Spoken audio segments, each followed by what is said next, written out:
Good day. Well, actually, it's today how we're going to take a fresh look at relationships. I hope you've had a great week so far. Better, I suppose, than last week. Last week, everybody was feeling just a little bit overwhelmed and maybe a little bit depressed. Please God, we're past the Tisha B'Av moments, and with that, hopefully the energy begins to turn and we start to see better things and blessings in our lives. It's great to be with you as it is on Thursday afternoons.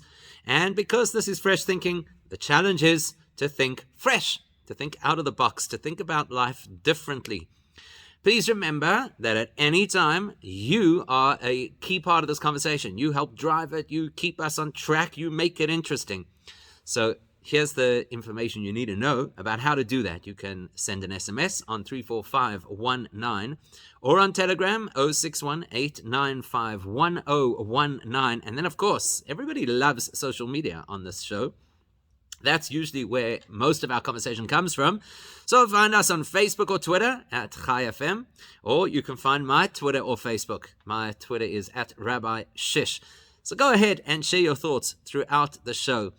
What's on my mind, I don't know if it's on yours, is that we've come out of Tisha B'Av, such a devastating and downer time of the year.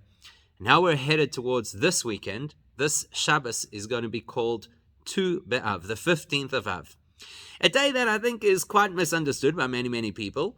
But the theme of the day, the core of the day, is the idea of marriage. Celebrating marriage, assisting people who wish to marry, to be able to find the right person that they should marry. And perhaps that's a good place that we should start, to extend a bracha, to extend a blessing to all those of you who wish at this point that you could find that significant person in your life.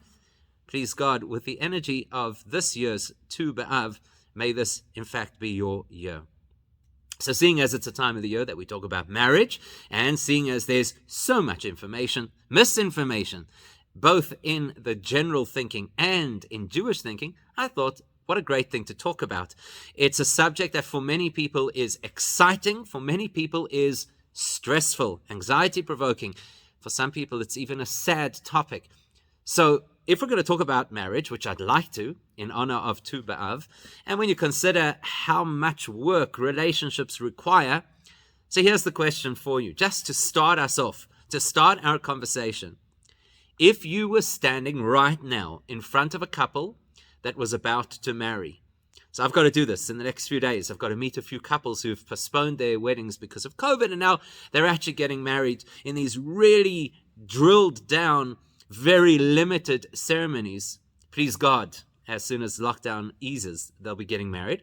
So I've got to sit in front of them and tell them something. I've got to tell them something meaningful that hopefully could inspire, direct, guide their marriage, their next half century or longer, please God. So if you were in that position, you're sitting now across from this couple. They're about to marry. Of course, at this point, they're very enthusiastic.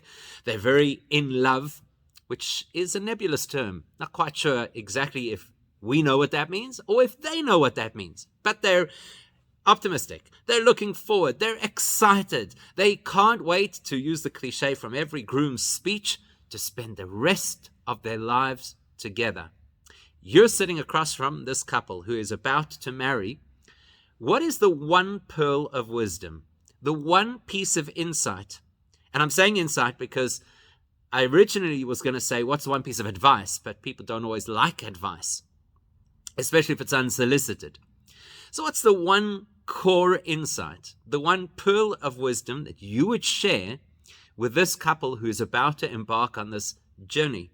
Not necessarily a smooth journey. And that doesn't mean it's a bad thing, incidentally. I know there are so many marriage jokes that abound, and most of them, unfortunately, are not funny. So it's a journey. It has its ups and downs. It has its trails and obstacles. What would you tell them? And it's interesting, I'm sure, because I anticipate that depending on where you are in your own experience of relationships, the wisdom that you'd share with them would be different. Speak to a couple who's been married for decades. They'll tell you a completely different story to a couple who's fresh and newly married and believes that they've got it all worked out. It's interesting. That's how we gain wisdom. Listening to other people, hearing different perspectives. Some of those perspectives could be quite aha Never thought of that. So what would you tell somebody? Or what would you tell a couple that is looking to marry? Now, we as Jewish people, of course, it's a great value for us. Marriage is one of the centerpieces of the Jewish experience. The home and the family is the bedrock of the Jewish experience. They've destroyed our synagogues who knows how many times through the course of our history. That's what we've just mourned over Tisha B'Av. The destruction of the buildings, the structures that represent Judaism. And yet there's a structure that nobody has ever or will ever succeed in destroying, and that is the structure called the home, the Jewish home. So much of Jewish life happens within the home. So much of our focus and priority are the people in the home, the family, starting with the nucleus of the couple and moving then to the immediate family, and then of course to the extended family. So it's a big subject for us.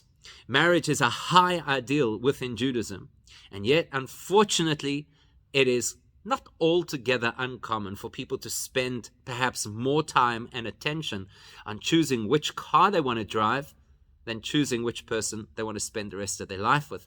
And maybe that does sound a little extreme, but in some cases it really is that way, because we go with the flow often in relationships, whereas when you make a purchase, you stop and think. So you're sitting across from this couple who's about to marry. What would be the one thing that you feel they should know? Something that has inspired you, has helped you, has guided you, something that you've learned from experience. Because if you can add that value to somebody else, then you ought to. It's the expression that we use in the Talmud, moinei abar. When a person has food, and then they know that there's somebody else who doesn't have food, it's considered a terrible misdemeanor not to share the food with them. And it's no less with wisdom or experience. Again, unsolicited advice is usually not well received. But wisdom, especially if it's shared in a way of, this is what happened to me, this is what I learned, so it doesn't sound preachy. If you've got it, if it's meaningful, if it's made a difference, then you really deserve to share it with others, or to put it differently, others deserve to hear it from you. Here is an SMS from, I don't know if I'm supposed to pronounce this, I think it's Chanel. I think that's how it is, not Chanel.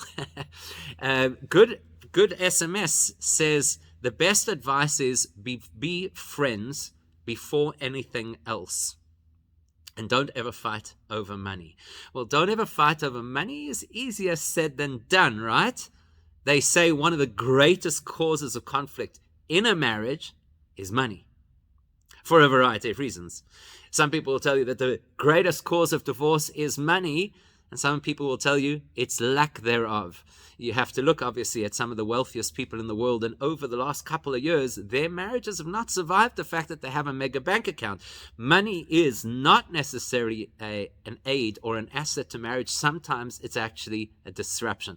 So don't argue over money. Yes, great principle, not so simple to do. But I love the point about being best friends before anything else. It's funny how often people, and perhaps it has to do with Hollywood or with romance novels or even with Disney, we've got this obsession with love in marriage. And of course, love is really important in marriage.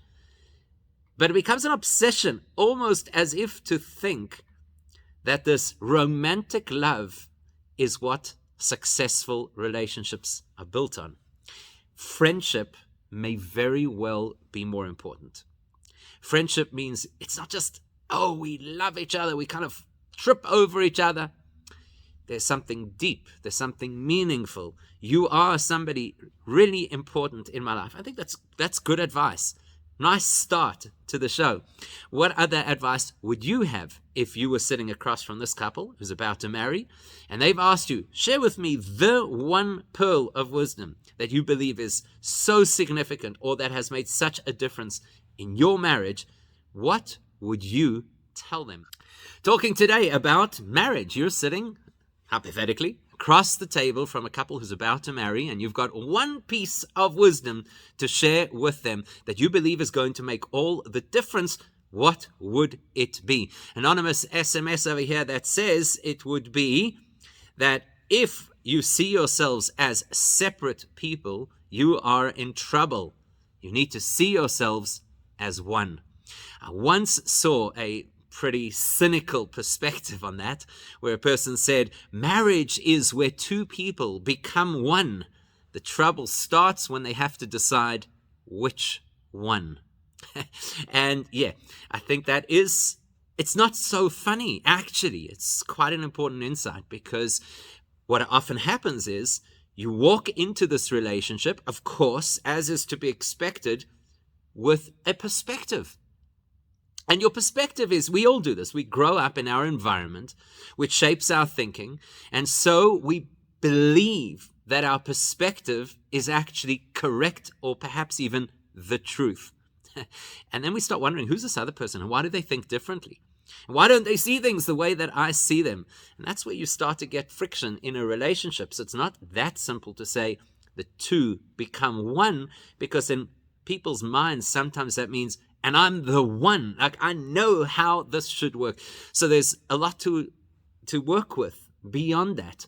What does it mean to become one? How do you achieve that? I think it's a very interesting topic that needs to be expanded upon. I think also, seeing as we're tethering this to the 15th of Av, at some point I'd like to share with you some of the history as to why the 15th of Av is associated with marriage, and lessons that we could derive from that. So there's quite a lot to unpack over here, quite a lot.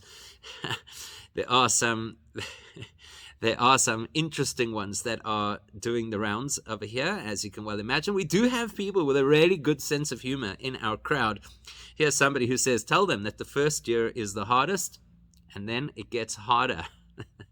Yes, I happen to know the individual. That's why I'm not mentioning a name, but I also happen to know that it's pretty tongue-in-cheek. Some people might have said that and actually meant it, which, not necessarily is that so comfortable. There was another one over here. I'm just trying to find. Okay, somebody sent a message here. I don't understand it. I'm sorry. I do apologize. I don't understand what it means. Here is Sharon on Twitter, who says, modern society pushes casual relationships, which makes it harder for couples to find each other and stay together, because they may very well feel that there's somebody more interesting or exciting out there. So I think we're talking already about a couple who is together. This couple's planning to marry, so they don't have this issue any longer. They're now at the point where they've committed to each other. They're going forward. But I hear what you're saying. There might be some residual psychology that says, well, who says this is right? Who says that we should stick together? Maybe we have to keep options open. And that's quite damaging to the sustainability of a relationship. Okay, interesting point. Here's an interesting one also. Ariane, I don't know how you pronounce it, also on Twitter says, equally split the chores always.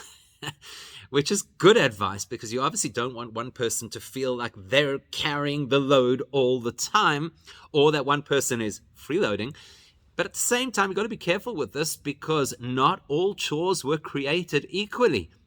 Some of them perhaps are weighted differently to others, and some chores are better suited to certain people. The Talmud tells us that when the Jews were in Egypt, part of the psychological warfare that the Egyptians waged against their slaves was to give men's jobs to women and women's jobs to men.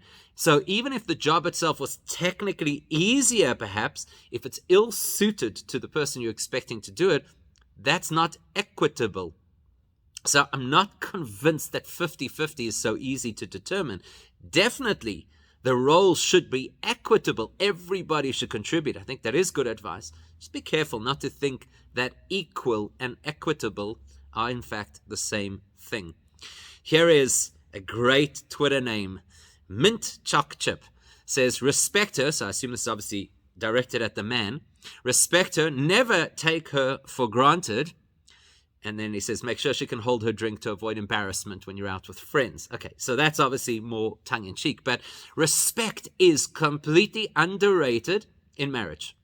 There's so much literature, poetry, and music associated with the love of relationships that we lose a lot of the sense of respect in a relationship. Both the Talmud and Maimonides speak a lot about the idea that a person should care for themselves within their means, but should respect, that's the word he uses, to respect your spouse beyond your means. It's quite an interesting take. So respect, obviously beyond your means, implies, spend more than perhaps you might be willing or even able to spend. But I think psychologically it's far deeper than that. Respect the person beyond what is natural for you to do.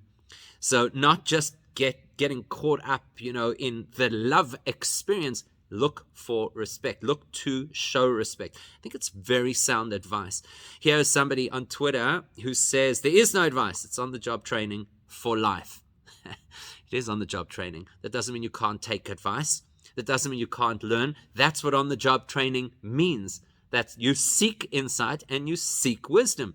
What's wrong with that? Who says that you're supposed to have all the answers? In fact, that might be one of the best pieces of insight that you can give a couple is you won't have all the answers. So don't expect to work it out by yourselves. Learn not only from your own mistakes, be smart enough to learn from other people's mistakes. Guess what? That's actually an option. Here's another one on Twitter who says, I like to tell young men, this is a rabbi, I like to tell young men your relationship with your wife is like a boomerang. Whatever you throw out at her will come back at you. So make sure you're only sending love, understanding, patience, etc. her way. Very, very true, because as King Solomon says, like water reflects a face, so the heart of one person reflects the heart of the other. Whatever you give to the relationship is what you can anticipate, not expect. Let's be careful with that word. Expectations are dangerous. They can be the Achilles heel of a relationship. But you can anticipate that what you invest into a relationship is much more likely what you'll get back. If you're not investing in the relationship and you're not really putting good, healthy energy out there, you really shouldn't expect that you're going to have healthy energy coming back at you. So that's interesting. The boomerang concept. I think we'll have to remember that one, right? Go home. Tell your spouse it's the boomerang. You don't have to go home. Most of us are home already. Tell your spouse it's the boomerang principle. Whatever you put out there, it's going to come back at you. Here's Leah on Twitter who says that marriage is not about perfection, but about growth. Things won't be perfect, and you won't or shouldn't always get your way. So true. Maybe that's the Disney picture of happily ever after that has invaded our minds and convinced us that's how marriage should be perfect. No, it shouldn't. The best marriages in the world are far from perfect. And some of the rockiest marriages in the world were people who needed to give the impression of perfection to the society that they lived in. And what pressure to live under. And what horrible expectation and unrealistic expectation is that. The goal is not to pretend that everything is fine. It's to live with what is not necessarily fine. Great insights coming through, so please do keep them going. What are the important things that we should be telling couples as they wade into the uncharted waters, perhaps uncharted by them and very well navigated by others? What do you tell them? This couple's about to get married. What would you tell them that is really important to know? Now, there are a few others that have come through, which I will share with you, but I just want to quickly digress, not off the topic, but just off this particular question. This Shabbos, as I mentioned, is going to be the 15th of Av. The Talmud tells us that it's one of the most joyous days on the Jewish calendar. Interesting, right? One of the most joyous days on the Jewish calendar, and 90% of people have never heard of it. And then the Talmud says, it's this date, the 15th of Av, and Yom Kippur, the Day of Atonement. Most people don't think of the Day of Atonement as a day of great celebration. They think of it as a day of fasting and spending too many hours sitting in your seat at shul. So where's the celebration? We could speak about this for hours. I'm not going to get into the connection between Yom Kippur and the 15th of Av, but it is interesting to know. So what was so exciting about it? What made this day or makes this day such a special day? There are a few different angles on this. We're going to go with one of them, probably the most popular, because the Talmud speaks about it right there. And it says that on the 15th of Av, back in the old days of the Jewish temple in Jerusalem, this was the day when all the eligible girls and all the eligible guys would have an opportunity to meet. The girls of Jerusalem would go out into the vineyards. They would borrow each other's clothing, white dresses, to give a sense that nobody was superior to anybody else. And they'd go dance. It was a time of celebration. It's a time of joy, the most joyous day on the Jewish calendar, so you expect the people out there dancing. And then the eligible bachelors would come along and they would stand off to the side and kind of watch what was going on. And then the following interaction would take place. And this is where things get really interesting and there's deep insight for us to take home to our own relationships. Because the Talmud says that the girls would speak to the boys collectively, almost like a public service announcement. And there are different versions, depending exactly which source you read, of exactly how the conversation went. But it pretty much went along these lines. We'll go with the version of the Babylonian Talmud because it's the most common version. It describes that there were three classes of girls. First, there were the girls that are called Yefeifios, the beautiful girls. They would say, Bachur, young man, have a look. Why do you marry? You marry for beauty. So choose one of us because we're beautiful. The next group of girls, they came from the illustrious families. They had good lineage. They would say, hey, why do you marry? You marry to establish a family, to start a lineage of your own. So choose from us because we're the people that are going to bring that kind of pedigree, that kind of illustrious background that you will then carry on. It's in our genes. And then the Talmud says what's possibly the most jarring and at the same time the most insightful part of the whole conversation. What would the girls who had neither say? The girls who, euphemistically, are the so-called ugly girls. No major family to speak of and no looks to speak of. What would they say? So they would say to the boys, they would say, marry for the sake of heaven. Which, of course, sounds a little pious, I guess. High expectation, don't you think? Telling a guy that he should marry for the sake of heaven. Perhaps there are such people out there who are so altruistic. But the average person, especially at that age group, don't know if that's going to talk to him. Anyhow, those are the three categories. But before that happened, before they began that conversation, there was an intro.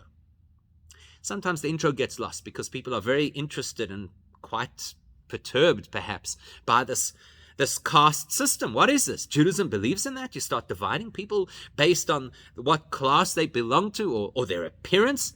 Doesn't King Solomon say that beauty is sheker, falsehood, for a variety of reasons, right? The first is because it doesn't last. People change. We know that. Nobody's exactly how they were by the time they were married. There's that old cynical joke that says that women marry men hoping that they will change, and they don't.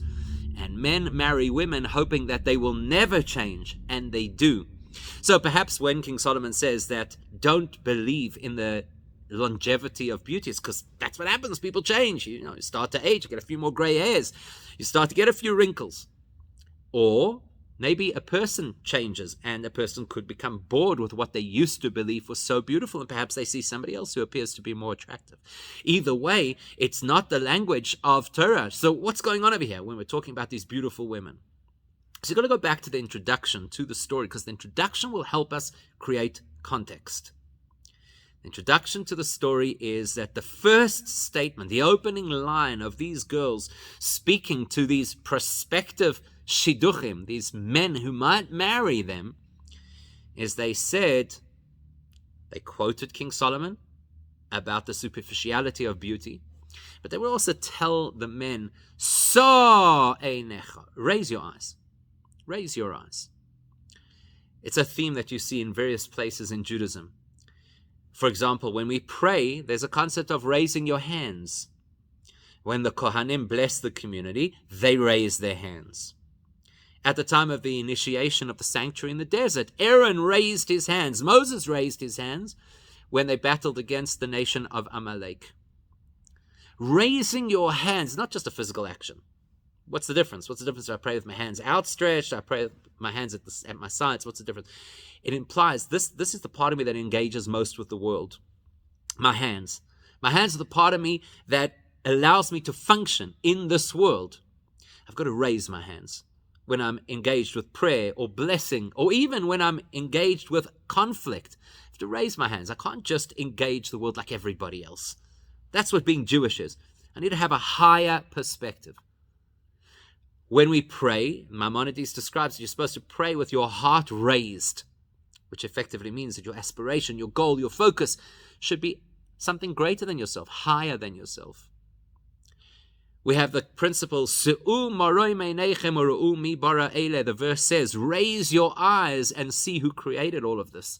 That means seeing a higher perspective instead of just understanding the world in terms of what meets the eye. Raise your eyes. The girls said to the guys, before you begin this dating process, raise your eyes. That might be the best advice to give a couple before they connect. Certainly before they marry. Raise your eyes. What does that mean? What does it mean to raise your eyes? Well, that's going to be quite intriguing for us. Really some interesting comments coming through about what advice would you give a couple as they stand to begin this journey of marriage. Here somebody says, Jackie says, forever is a long time. Is that advice? Is that wisdom? Or is that a warning? Surgeon General's warning. A number of people have said, I found this interesting because quite a few people, at least probably even half a dozen people all in all, have said, never go to sleep arguing. And I used to think, wow, that's so insightful, always sort it out before you go to sleep. But my personal experience is sometimes you need to sleep. That's exactly what you need. Sometimes you're just irritable. It's the end of the day. Too many things. That was the last straw. You're not in the right headspace. Maybe you need to sleep. And then in the morning, not to pretend that it's all gone away, but to re-engage with fresh eyes. Here's, somebody says marriage is grand and divorce is 100 grand. Is that also a warning or is that actually advice? Somebody says over here, where was it? Says, in fact, a lot of people say communication in different ways. There are quite a number of messages that came through about communication and quite a number that came through about compromise. And I fear that both of those could, out of context, not be helpful. Because often when you speak to a couple that's in a bad space, they say, but we do communicate. We do talk. I always say, communication is not that simple. It probably deserves a whole session in its own right. And compromise is often misunderstood and very often lands up with one of the people carrying resentment. So got to be careful about that. Here's Martin who says, advise the man that God speaks to him through his wife. If he's God-fearing, he will listen intently to everything his wife says, and their home will have shalom bayis. Wow. Okay. That's quite a thing. I think it's a tremendous element of respect and love, adoration of a wife. I don't know if it's always the case. What does that mean? That God can never speak to a wife through her husband? Careful with that, I think. Definitely respect the wife, but why do we always have to put one up over the other? Why? Lance has a very important insight. He says, know yourself before you get involved with somebody else. So true. So sad that people walk straight into the marriage relationship without necessarily knowing who they are. So that's something to consider. Nadav says, embrace commitment, shun expectations. Okay, expectations, bad thing. Bad thing, don't do it. A whole lot over here. So many messages on social media. It's really quite impressive. Nice to see that we have a lot of people, obviously, who think about marriage a lot, either because of experience or because they care about other people. So that's great. Let's go back to the story for a second. So we've got the story that gives the 15th of Av its message of being the day of marriage, the day of finding that person, the day of celebrating marriage. So what happens in the conversation? You've got these girls. All of them look the same in the sense that they've all borrowed each other's dresses. All of the dresses are white, so you cannot tell who comes from the wealthy family and who not. And they all put out to the boys who've come to look for an opportunity to meet somebody. They put out this challenge. They say, raise your eyes. And I think that's so important. Raise your eyes means see things from an elevated perspective, not your natural perspective. You know what happens to us a lot, not only about marriage. This happens in many areas of life. We just go with the flow. We go with our nature. We argue, I'm wired this way. What else do you expect of me? Now, the default position of the human being is always a bit primitive. The default position of a human being is to get angry, to take revenge, to carry resentment, to be disappointed in ourselves, in others, to have expectations, to have emotions that fluctuate based on experiences. The default position of a human being is quite primitive. The default position of a human being looking for a, excuse the word, mate is quite primitive. It's driven by selfish interests. It's driven by hormonal interests. It's driven by expectations, experiences. Hollywood, who knows? So these girls are quite smart. They tell the guys in the Talmudic version of the story, raise your eyes. If you walk into this space looking at life as you have always looked at life up until this point, there's a really good chance you're going to land up in a mess. Marrying the wrong person, marrying the right person with the wrong expectations, marrying the right person with the wrong motivation. Raise your eyes. First place to start. Raise your eyes and see things from a more mature and ideally a more spiritual perspective. Because the reality is, and somebody actually made this comment, the reality is that in today's modern world, who needs it? Who needs marriage? Why do we still stand under a chuppah? Every aspect of a relationship can happen just fine without that formality. You can live together, you can share financial responsibility, you can pour your heart out to each other, you can trust each other, you could have children together. Why do we stand under a chuppah? Why do we insist on making those blessings? Because for us, we want to look at marriage from a higher perspective. We want to enter this space saying it's not just about you and it's not just about me. And you know what? It's not even just about us. It's about a sense of responsibility to the world and specifically to its creator. Lift your eyes. Look at things differently. And you know what happens when you look at things from a higher vantage point? You'll be mighty surprised how quickly all of those things that you thought were such issues, such impediments, you would see that they're actually not. We become finicky. We become small-minded. We get stuck on little things in life when we're looking with low eyes, with primitive eyes. These girls were on a gold mine. Raise your eyes. See things from a higher perspective. So we've got to unpack what exactly is that higher perspective. What exactly are you supposed to be looking at? This is something that could take a lifetime. To consistently always ask ourselves, am I still looking at things through the old eyes, or am I looking to raise my eyes? Not once upon a time at the beginning of a relationship, raise your eyes, go in with something that is a more meaningful intention. No. Always raise your eyes. Always attempt, always push yourself to look at things even deeper, even higher, even more maturely than you did previously. As Leah said before on Twitter, marriage is not about perfection, it's about growth. The reason we marry is to facilitate growth for us as individuals, for us as couples, for us as families, for us as a society. So raise your eyes. See things differently. And you know what's interesting? The Talmud elsewhere uses an expression, because here in this particular story, the Talmud gave the option that there might be beautiful girls and ugly girls. Elsewhere, the Talmud says something absolutely fascinating. It says, every Jewish girl is beautiful. Now that's what you've got to tell the Jewish guys. Every Jewish girl is beautiful. It's just that the circumstances of poverty, that's the quotation, degrades them. Now that's interesting.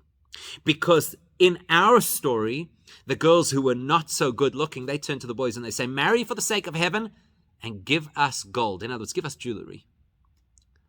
What's the message there? It's not a message for ugly girls. It's not the message for guys who can't find a catch. It's a message for every single couple. And we've got to work out what that message is. We've got a really interesting concept to try and unpack over here. What is the advice to give a couple as they're about to get married? Raise your eyes. Consistently try and see things from a higher, more intelligent, more mature, more spiritual perspective, and keep growing. So in our story, we've got three classes of girls: the girls who are naturally beautiful, the girls who are beautiful because of the family that they come from, and the girls who don't seem to be beautiful at all. And each one presents themselves differently in our story. And the beautiful girls say, marry me, I'm beautiful. The girls from good families say, marry me, I'm from good stock. And the girls who appear to be ugly say, marry me for God's sake, literally, but give me jewelry. And now I'm cross-referencing a different Talmudic passage that says all girls are beautiful. It's just that some have been depressed or degraded by their circumstances. Now, the Talmud, in a third place, okay, we're through three different references over here, tells us there's no real poverty and there's no real wealth except in a person's mind. That means that you could have a tremendous amount of money in the bank account and you could be one of the poorest people alive and you could live beneath the breadline and be completely wealthy because it's knowledge, it's insight, it's wisdom. That's what true wealth is. And that's the key over here. You know when somebody looks ugly, you know when a person appears to be objectionable, when I don't see things with higher eyes. We're not talking, what do you think? The Talmud was concerned with who looks like what? This is the same Talmud that says every man loves the beauty of his wife because people have their own bias. Beauty is in the eye of the beholder, as the cliche tells us. There's no such thing as objective, that is beauty. The Talmud is talking about people who are beautiful as people. And then people who are not so beautiful as people.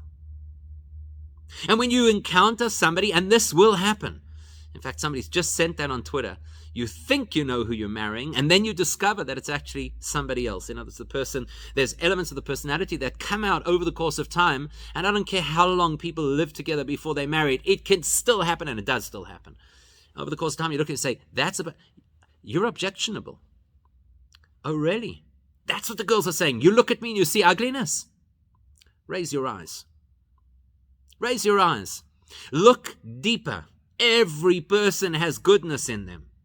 Every person has something that you valued at some point. That's why you decided that you wanted to spend your life with them. Look deeper. Look higher. You'll rediscover that greatness, or perhaps you'll discover something about the person you didn't even notice first time around. And that's what they say. You give us the gold. You give us the gold. You give us the jewelry. You adorn us. It's an incredible insight for marriage.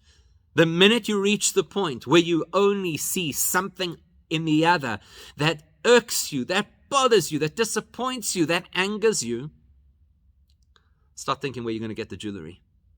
Start thinking what you could do to add to them, to make them beautiful. That's why we marry.